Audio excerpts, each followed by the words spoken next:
ในวันที่3วันที่4ธันวาคม2025ได้มีกองประชุมวิชาการที่สำคัญภายใต้หัวข้อการพัฒนาฐานข้อมูลภาษาลาวที่มีคุณภาพเพื่อส่งเสริมปัญญาประดิษฐ์ลาวโดยได้รับการสนับสนุนด้านงบประมาณและวิชาการจากรัฐบาลออสเตรเลียโดยการมีส่วนร่วมของสมาคมนักข่าวแห่งสปป.ลาวสถาบันคนขั้วการนำใช้เทคโนโลยีอัจฉริยะกระทรวงเทคโนโลยีและการสื่อสารและสถานทูตออสเตรเลียประจำลาวซึ่งกองประชุมวิชาการที่สำคัญภายใต้หัวข้อ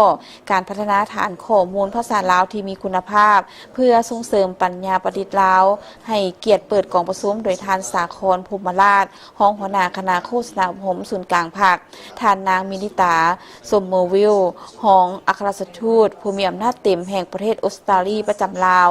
ท่านไซสงครามพานุวงศ์หัวหน้าสถาบันคนขั้วนำไส้เทคโนโลยีอัจฉริยะกระทรวงเทคโนโลยีและการสื่อสารบรรดาท่านหัวหน้ากรมพร้อมด้วยบริษัทที่เกี่ยวข้องกับการนำไส้และพัฒนา AI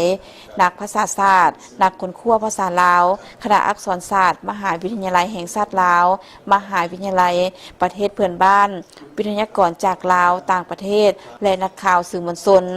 ท่านสาครภูมิราชได้เน้นย้ำถึงความสำคัญของการสร้างแหล่งภาษาลาวที่มีคุณภาพเพื่อพัฒนาระบบปัญญาประดิษฐ์หรือ AI ให้สามารถนำใช้ภาษาลาวได้ตามเป้าหมาย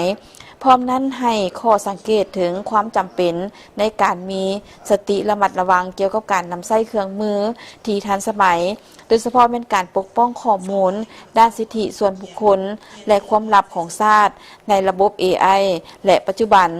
ซึ่ง AI ที่นิยมใช้ในลาวเป็นต้นซึ่ง AI เหล่านี้สามารถอ่านแปลภาษาสรุปวิเคราะห์ข้อความและปัญหาแต่ AI เหล่านี้ได้ไปเอาข้อมูลจากแหล่งต่างๆบางครั้งการเขียนบ่ถูกตามหลักไวยากรณ์ของลาวบางครั้งก็เขียนผสมผสานระหว่างภาษาลาวและไทยเนื่องในสถิติข้อมูลจำนวนบ่น้อยแม่นบ่เป็นทางการการจัดกองประชุมวิชาการในเทอนี้ได้เชิญเอานักภาษาศาสตร์ลาวนักประพันธ์นักข่าวสื่อมวลชนและนักพัฒนาปัญญาประดิษฐ์ทางภายในและต่างประเทศมาปรึกษาแลกเปลี่ยนบทเรียนวิธีการในการซอกหาแหล่งข้อมูลลาวเพื่อเป็นแหล่งในการพัฒนาฐานข้อมูลลาวที่มีคุณภาพเพื่อส่งเสริมปัญญาประดิษฐ์ลาวผู้เข้าร่วมจะได้รับฟังสิ่งท้าทายในการใช้ภาษาลาวอยู่ในระบบ AI แต่ละชนิดที่นิยมใช้ในสปป.ลาว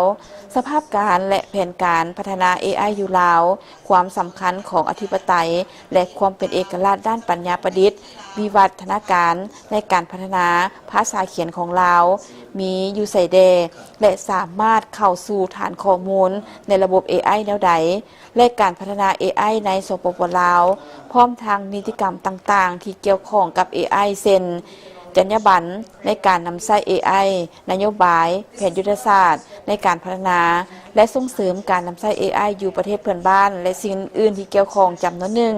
เพื่อให้นักข่าวได้นำใช้ AI มาเป็นเครื่องมือช่วยเวียกประจำวันประหยัดเวลาและมีประสิทธิภาพกว่าเก่าทางจะช่วยให้คนลาวยุคใหม่สะดวกในการศึกษาหำเฮียนและเป็นเครื่องมือช่วยเวียกงานต่างๆได้อย่างสะดวกสบายขึ้นกว่าเก่า